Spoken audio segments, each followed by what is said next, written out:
حضور نے فرمایا کندھے چھوڑ دو، کندھے چھوڑ دیے گئے۔ آقا کریم علیہ الصلوۃ والسلام نے ان کے گلے کے اندر جو کپڑا تھا اس کو پکڑ کے جھٹکا دیا، اسلم عمر، عمر اسلام لاؤ، اللہ اکبر۔ اور ساتھ حضور نے حضرت عمر کے دل پہ ہاتھ رکھے، اللہم اہد قلبہ، اللہ عمر کے دل میں ہدایت ڈال دے۔ بس یہ جملہ کہنے کی دیر تھی اور حضور کا ہاتھ پھرنے کی دیر تھی، اندر سے کفر دھلتا چلا گیا۔ اور عمر نے کہا اشہد ان لا الہ الا اللہ واشہد انک رسول اللہ۔ جب یہ پڑا کلمہ تو حضور کی زبان سے بے ساختہ نکلا اللہ اکبر، اور صحابہ نے بھی اللہ اکبر کہا، اور اس زور سے کہا کہ مکے کی گلیاں گونجنے لگی۔ اب عمر ایمان لانے کے بعد حضور کی خدمت میں حاضر ہو کے عرض کرتے ہیں حضور کیا ہم حق پہ نہیں ہیں؟ فرمایا ہم حق پہ ہیں۔ اللہ کا دین سچا نہیں ہے؟ فرمایا اللہ کا دین سچا ہے۔ کہا کہ آپ اللہ کے سچے نبی نہیں ہیں؟ فرمایا میں اللہ کا سچا نبی ہوں۔ تو فرمایا پھر ہم چھپ کے نماز کیوں پڑھیں؟ کہا کہ عمر تم جانتے ہو حکمت ہے، اتنے جو ہے وہ ہماری تعداد نہیں، اور کفار کا جور و ظلم و ستم۔ عرض کی حضور ہم کعبۃ اللہ میں جا کے نماز پڑھیں گے۔ مسلمانوں کی دو صفیں بن گئی، ایک صف کی قیادت امیر حمزہ کر رہے ہیں، ایک صف کی قیادت حضرت فاروق اعظم کر رہے ہیں، درمیان میں حضور چل رہے ہیں، اور روایات میں آتا ہے حضرت عمر چلتے جاتے ہیں اور ساتھ لا الہ الا اللہ پڑھتے چلے جا رہے ہیں۔ اور پھر جا کے وہاں پہنچے تو وہاں جو صنادید قریش تھے ان پر سختہ طاری ہو گیا۔ حضرت عمر رضی اللہ تعالیٰ عنہ جب ایمان لائے تو آپ نے ایک ایک کافر کے گھر کے دروازے پہ کھڑے ہو کے کہا، جب کوئی بھی شخص مسلمان ہوتا تو کفار اس کو مارتے، زود و کوب کرتے، ظلم کرتے، ستم کرتے، گھسیٹتے بازاروں میں، لیکن حضرت عمر ایمان لائے تو ایک ایک شخص کے دروازے پر کھڑے ہو کر کے کہا کہ تم کمزوروں کو مارتے تھے، میں تمہیں بتانے آیا ہوں میں محمد عربی کا نوکر بن گیا۔ بلکہ آپ نے اعلان کیا جس نے اپنی بیوی کو، بیوہ اور بچوں کو یتیم کروانا ہو اور اپنے ماں باپ کی کمر کو جھکانا ہو وہ عمر کے مقابلے میں آئے۔ اللہ اکبر۔ زنیرہ نامی ایک خاتون تھی، بہت کمزور، راوی کہتا ہے کہ اس کی ہڈیوں میں گودا نہیں تھا، عشق رسول تھا، اور اس کا ظالم آقا اس کو مارتا ہے، اور جب مار مار کے تھک جاتا ہے ادھر سے عمر آ رہے ہیں، یہ اسلام لانے کے پہلے کی کہانی ہے، ادھر سے عمر آ رہے ہیں، تو اس نے کہا عمر تم جوان آدمی ہو تو یہ چھوڑتی نہیں ہے اپنے نبی کا نام، ذرا تم آؤ۔ عمر کوڑا پکڑ لیتے اسے مارتے مارتے مارتے تھک جاتے ہیں تو پانی پینے لگتے ہیں، تو کہتے ہیں مجھے تیرے پہ ترس نہیں آیا لیکن میں ذرا پانی پینے لگا ہوں، اور پھر گلے کے اندر کپ ڈال کر کے کوڑا اور اس کی رسی کو بل دیتے ہیں اور اس کی آنکھیں باہر نکل آتی ہیں، اور کہتے ہیں بلا اپنے نبی کو جو تیری آنکھوں کی بینائی واپس کرے۔ اللہ اکبر۔ تو اس نے آسمان کی طرف منہ کر کے کہا مالک میں کبھی بھی آنکھوں کی بینائی نہ مانگتی، لیکن اب تیرے نبی کی عزت کا سوال ہے۔ آنکھوں کی بینائی واپس ہو جاتی ہے۔ زنیرہ کو بڑا مارا، آج عمر گلیوں میں آنکھوں میں آنسو ہیں اور عجیب دلے بےتاب ہے، اور کہتا ہے آؤ بھئی میں حضور کا غلام بن گیا ہوں، تمہیں بتانے آیا ہوں۔ زنیرہ نے موڑ کاٹا تو آگے عمر یہ آواز دے رہے تھے۔ زنیرہ ایک کونے پہ کھڑے ہو کے رو کے کہتی ہے عمر تم تو بڑے اس دن جوش و غضب میں تھے اور تم مارتے ہوئے تھکتے نہیں تھے۔ تو عمر نے کہا زنیرہ اس دن میں نے دیکھا نہیں تھا، اب میں محمد عربی کو دیکھ آیا ہوں۔ جنہ ویکھیا نہیں ہو کرن گلاں، جنہ ویکھیا نہیں ہو کرن گلاں، جنہ ویکھیا ہو تے بول دے نہیں، جڑے محرم راز حقیقت دے اور راز حقیقت کھول دے نہیں۔ تو حضرت عمر رضی اللہ تعالیٰ عنہ ایمان لائے۔ حضرت عبداللہ ابن مسعود رضی اللہ تعالیٰ عنہ فرماتے ہیں کہ حضرت عمر کا ایمان لانا مسلمانوں کے لیے عزت کا سبب تھا، ان کا ہجرت کرنا مسلمانوں کی نصرت تھی، اور ان کی خلافت مسلمانوں کے لیے رحمت تھی۔ حضرت عمر رضی اللہ تعالی عنہ وہ ہیں کہ میرے حضور نے فرمایا لوگوں جب نیک لوگوں کا ذکر کرو تو میرے عمر کا تذکرہ ضرور کیا کرو۔ میرا عمر وہ ہے کہ جب وہ ایک جگہ ایک سمت سے آ رہا ہو، ایک گلی اور بازار سے آ رہا ہو تو شیطان بھی آ رہا ہو، عمر کو دیکھ کے راستہ تبدیل کر لیتا ہے۔ حضرت عمر رضی اللہ تعالی عنہ کی طبیعت کے اندر جو جاہ و جلال تھا، طبیعت کے اندر جو سختی تھی، وہ اسلام کے اندر آ کر بھی قائم رہی۔ اور آپ نے وہی سختی، وہی جاہ و جلال جو پہلے مسلمانوں کے خلاف تھا، اب کفار کے خلاف، منافقین کے خلاف حضرت عمر کی طبیعت کے اندر وہ جوش و خروش بدستور موجود رہا۔ لیکن جس دن آپ خلیفہ بنے تو اس دن آپ نے ممبر پہ چڑھ کے جو خطبہ دیا، اس میں کہا، لوگوں میں سخت اس لیے تھا کہ رسول اللہ نرم تھے، پھر میں سخت اس لیے تھا کہ حضرت ابو بکر صدیق نرم تھے، اب میں تخت خلافت پہ بیٹھا ہوں، اب میری سختی جو ہے وہ نرمی میں تبدیل ہو گئی، صرف فاسقوں، فاجروں اور باغیوں کے لیے میں سخت ہوں، باقی تمہارے لیے نرم ہوں۔ سب سے کم جو تنخواہ بیت المال سے اگر کسی وجود نے لی ہے تو وہ حضرت عمر رضی اللہ تعالیٰ عنہ نے لی، صرف 2 جوڑے لیتے تھے سال میں، اور راوی کہتا ہے کہ میں نے دیکھا ہے کہ اس میں بھی 17 پیوند لگے ہوتے تھے۔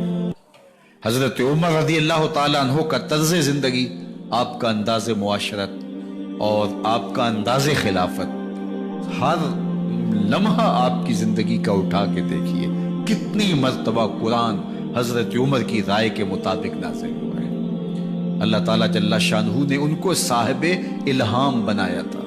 ہر امت میں کوئی صاحب الہام ہوتا ہے، حضور کی امت کا صاحب الہام حضرت عمر رضی اللہ تعالیٰ، اور آقا کریم نے انہیں اپنا وزیر قرار دیا۔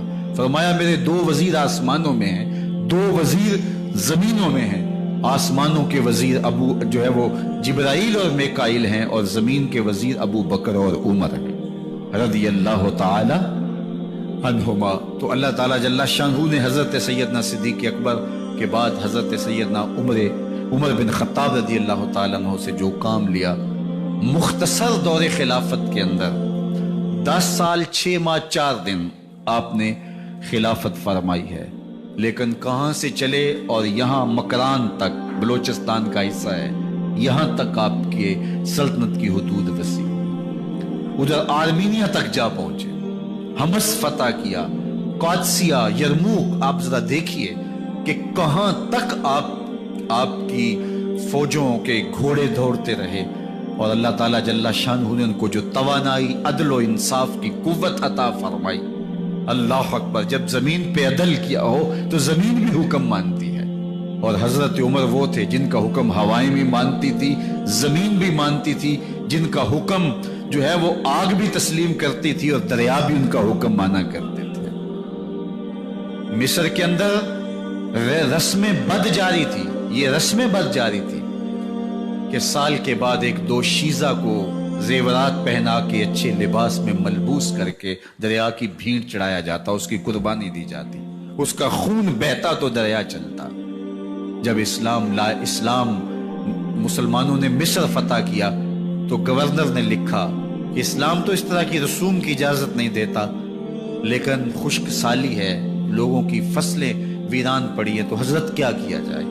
تو حضرت عمر رضی اللہ تعالیٰ عنہ کو جب قاصد آ کے پیغام دیتا ہے تو کاغذ کے ٹکڑے پہ لکھتے ہیں، بسم اللہ الرحمن الرحیم، مصر کے نیل کی جانب عمر کا خط، لکھتے ہیں، اے نیل، اگر تو اللہ کے حکم سے چلا کرتا ہے تو چل، ورنہ ہمیں تیرے چلنے کی کوئی حاجت نہیں ہے۔ اور قاصد کو کہا یہ خط لے جاؤ اور جا کے دریائے نیل میں پھینک دو۔ قاصد جا کے خط دریائے نیل میں پھینک دیتا ہے، پانی آتا ہے، ایسا دریائے نیل چلا، 14 صدیاں ہوئی ہیں، آج تک کبھی بند ہی نہیں ہوا۔ دریا حکم مانتے، آگ نکلتی ہے۔ لوگ حضرت عمر رضی اللہ تعالی عنہ کے پاس آئے، حضرت لاوا پھوٹا ہے، آگ نکل رہی ہے اور مدینے کی طرف بڑھ رہی ہے، اب کیا کیا جائے؟ فائر بریگیڈ تو زمانے میں تھی نہیں۔ عمر نے اپنی قمیض اتاری، جس قمیض پہ 17 پیوند لگے ہوئے تھے چمڑے کے، کہا یہ قمیض لے جاؤ، جدھر آگ بڑھ رہی ہے آگے ڈھالنا، آگ پیچھے بھاگ جائے۔ زلزلہ آتا ہے تو زمین پہ دھڑا مارتے ہیں، زمین رک جا، کیا عمر نے تیری چھاتی پہ عدل نہیں کیا ہے؟ تو یہ عمر ہے رضی اللہ تعالی عنہ کہ جن کے انصاف کی وجہ سے، جن کے عدل کی وجہ سے اللہ تعالیٰ کی رحمات اور اس کی برکات کا نزول ہوتا تھا، اور اللہ تعالیٰ نے مسلمانوں کو وہ آبرومند حکومت دی۔ کائنات کی تاریخ کے اندر ایسی حکومت آپ نے نہیں دیکھی ہوگی جو حضرت عمر نے حکومت کی ہے۔ اللہ اکبر۔ فرمایا فرات کے کنارے پہ ایک کتا بھی پیاسا مر گیا تو اس کا حساب بھی عمر سے ہوگا۔ جب اتنے علاقے فتح ہو گئے تو ایک دن حضرت عمر بیٹھ کے رو رہے تھے، تو کسی نے کہا حضرت رو کیوں رہے ہیں؟ فرمایا کہ میں اس لیے رو رہا ہوں کہ فلاں پل سے بکریاں گزری ہیں، تو پل کے اندر شکستگی تھی، ٹوٹا ہوا تھا پل درمیان میں، اس میں ایک بکری کی ٹانگ ٹوٹ گئی ہے، تو میں ڈرتا ہوں کہیں اس کا حساب نہ لیا جائے کہ میرا رب یہ نہ پوچھے کہ عمر تو نے پل صحیح تعمیر نہیں کروائے تھے کہ ایک بکری کی ٹانگ کیوں ٹوٹی ہے۔ یہ ہے حضرت عمر رضی اللہ تعالی عنہ۔ اللہ اکبر۔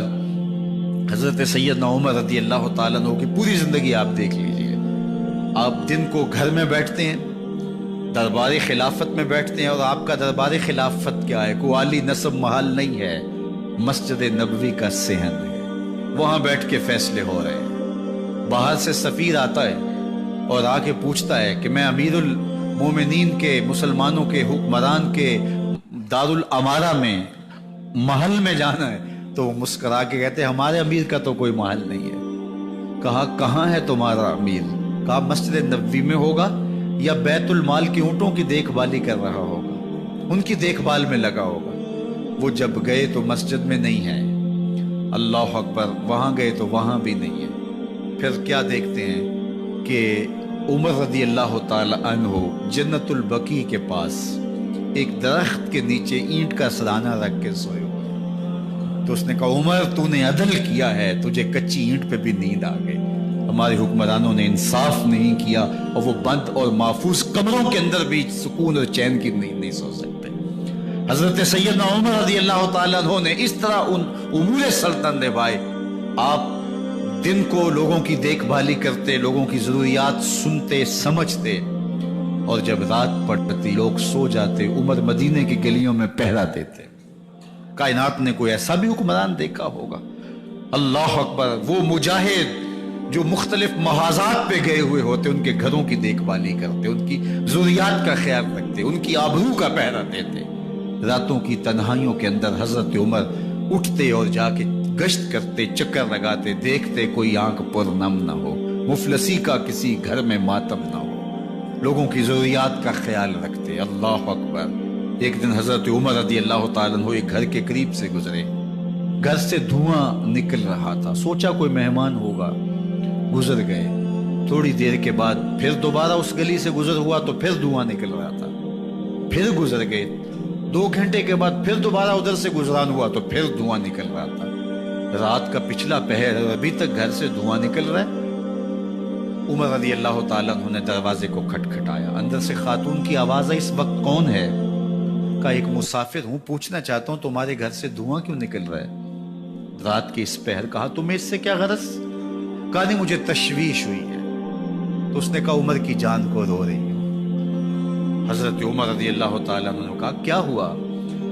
کہا کہ کھانے کے لیے گھر کچھ نہیں ہے، بچے ضد کر رہے ہیں، ہنڈیا کے اندر پتھر ڈال کر کے میں نیچے سے آگ دیے جا رہی ہوں، بچوں کہتی ہوں تھوڑی دیر ہے کہ بچے تھک کے سو جائیں گے انتظار کر کے، تو کچھ ہو تو پکے، اور بچے ہیں بھوک سے، شدت بھوک کی وجہ سے سو بھی نہیں رہے، اور میں یہاں بیٹھے عمر کی جان رو رہی۔ حضرت عمر رضی اللہ تعالیٰ عنہ واپس آئے، گھی کا کنستر اٹھایا، آٹے کی بوری لی اور ساز و سامان لیا۔ خادم تھا آپ کا اسلم بیت المال میں، اس نے حضرت یہ سب کچھ میں اٹھا لیتا ہوں۔ کہا حشر کے دن میرا بوجھ اٹھاؤ گے؟ کہا نہیں وہ تو آپ کو اٹھانا ہوگا۔ کہا عمر کو آج خود ہی اٹھانے دو، اور اٹھا کے ان کے گھر آئے، اور گھر آ کے ان کو سب کچھ دیا۔ اور پھر اس کے بعد جب کھانا تیار ہوا، بلکہ روایت میں آتا ہے کہ جب آگ جلا رہی تھی تو عمر جھک کے چولہے میں پھونکے مار رہے تھے۔ اللہ اکبر۔ اس خاتون کو نہیں پتا کہ یہ کون ہے، یہ کوئی اجنبی مسافر ہے، میری مدد کر رہا ہے۔ پھر بچے جو ہے وہ جب کھانا کھا کے خوش ہوئے تو حضرت عمر رضی اللہ تعالیٰ عنہ نے دل میں سوچا اور کہا عمر جس طرح تو نے بچوں کو رلایا ہے آج ان بچوں کو ہنساؤ بھی۔ تو بچے بیٹھے ہیں تو عمر کبھی ادھر جاتے ہیں کبھی ادھر جاتے ہیں، جس طرح بچوں کو کھلانے کے لیے جو ہے وہ گھٹنوں کے بل اور ہاتھوں کے بل لوگ چلتے ہیں، حضرت عمر یوں چلتے ہیں اور وہ بچے مسکراتے ہیں۔ جب بچے ہنسنے لگے، کھانا کھا چکے، عمر اس خاتون سے مخاطب ہو کے کہتے ہیں بہن دیکھ عمر کی بڑی مجبوریاں ہیں، فسطاط، یرموک، کہاں کہاں آرمینیا، کہاں کہاں سرحدوں پہ محاذ پہ لوگ موجود ہیں، ان کی دیکھ بھال کرنی، امور خلافت، کیا کیا معاملے ہیں، تنہا اکیلے بیچارے کی جان ہے، وہ نہیں خیال کر سکا، چل تو اسے معاف کر۔ وہ بہن کہتی ہے تو اتنی ہمدردی کیوں کرتے عمر کی؟ نہیں، میں عمر کو معاف نہیں کروں، کل قیامت کے دن میں اللہ کے حضور عمر کا گریبان پکڑوں گی، تو دوسرے علاقے فتح کرتا تھا، میری خبر ہی نہیں تھی۔ اللہ اکبر۔ جب یہ بات کی تو عمر چیخیں مار کے رونے لگے اور ہاتھ جوڑ کے کہنے لگے بہن یہ تمہارے سامنے ہی تو عمر کھڑا ہے، یہ حضرت عمر تھے رضی اللہ تعالیٰ عنہ، اور اللہ کے محبوب علیہ الصلوۃ والسلام کے خلیفہ راشد، دوسرے خلیفہ، 10 سال 6 ماہ اور 4 دن آپ نے خلافت کی۔ اور تاریخ کہتی ہے اگر عمر رضی اللہ تعالیٰ عنہ کو 10 سال اور مل جاتے، یا مغربی مفکرین کہتے ہیں کہ اگر کائنات کو ایک عمر اور مل جاتا، پوری دنیا پہ مسلمانوں کی حکومت ہوتی، کہیں کفر باقی نہ بچتا۔ لیکن بد باطن لولو فیروز نامی ایک مجوسی غلام نے نماز فجر پڑھتے ہوئے حضرت عمر بن خطاب رضی اللہ تعالیٰ عنہ پہ حملہ کیا، زہر میں بجھا ہوا خنجر آپ کے جسم میں سرایت کر دیا۔ آپ وہاں سے اٹھا کے گھر لائے گئے اور 4 دن تک مسلسل آپ اس اذیت اور تکلیف میں رہے۔ جب آخری وقت آیا تو اپنے بیٹے کو بلایا، کہا بیٹا میں نے ام المومنین سیدہ عائشہ رضی اللہ تعالیٰ عنہ سے پوچھا ہوا ہے کہ میرے مرنے کے بعد حضور علیہ السلام کی قربت میں مجھے جگہ دے دی جائے، ہو سکتا ہے میں امیر المومنین مسلمانوں کا خلیفہ ہوں تو اس وجہ سے انہوں نے اجازت دے دی ہو، جب میں فوت ہو جاؤں تو ظاہر خلیفہ نہیں رہوں گا، تو پھر جا کے ان کو دوبارہ کہنا کہ میرے باپ کا پیغام ہے، اگر وہ اجازت دیں تو مجھے حضور کی قربت میں دفن کر دینا، اور اگر وہ اجازت نہ دیں تو پھر جنت البقیع میں مجھے دفن کر دینا۔ جب حضرت سیدنا عمر بن خطاب رضی اللہ تعالیٰ عنہ کا انتقال ہو گیا تو آپ کے صاحبزادے ابن عمر حضرت عائشہ رضی اللہ تعالیٰ عنہ کے پاس گئے، کہا کہ میرے باپ کا سلام ہے آپ کے نام، انہوں نے آپ کو زندگی میں کہا تھا کہ حجرہ انور میں سیدنا صدیق اکبر کے ساتھ 2 گز جگہ مجھے بھی نصیب ہو جائے، تو آپ نے اجازت دے دی تھی۔ تو میرے والد گرامی نے فوت ہوتے ہوئے کہا کہ دوبارہ ام المومنین کے پاس جانا اور دوبارہ پوچھنا۔ اس وقت تو میں امیر المومنین تھا، ہو سکتا ہے وعدہ کر لیا ہو، لیکن اب اگر آپ اجازت دیں تو یہاں ہم قبر ان کے لیے کھود لیں، ورنہ ہم جنت البقیع میں دفن کر دیں۔ تو ام المومنین سیدہ عائشہ رضی اللہ تعالیٰ عنہ رو پڑی اور فرمایا یہ جگہ میں نے اپنے لیے رکھی تھی، لیکن عمر نے اسلام کے لیے خدمت اتنی کی ہے کہ میں نے خود ترجیح دی ہے، اس لیے میں اجازت دیتی ہوں کہ یہاں عمر کو دفن کیا جائے۔ اللہ اکبر۔ اور پھر وہاں حضرت عمر رضی اللہ تعالیٰ عنہ کو دفن کیا گیا۔ یہ قبر میرے حضور کی ہے، ساتھ حضرت صدیق اکبر ہیں، ساتھ حضرت عمر فاروق رضی اللہ تعالیٰ عنہ ہیں۔ جے شک ہووی تے چل مدینے، جے شک ہووی تے چل مدینے، ویکھ لے جوڑ مزاراں دا، بن یار نبی دیاں یاراں۔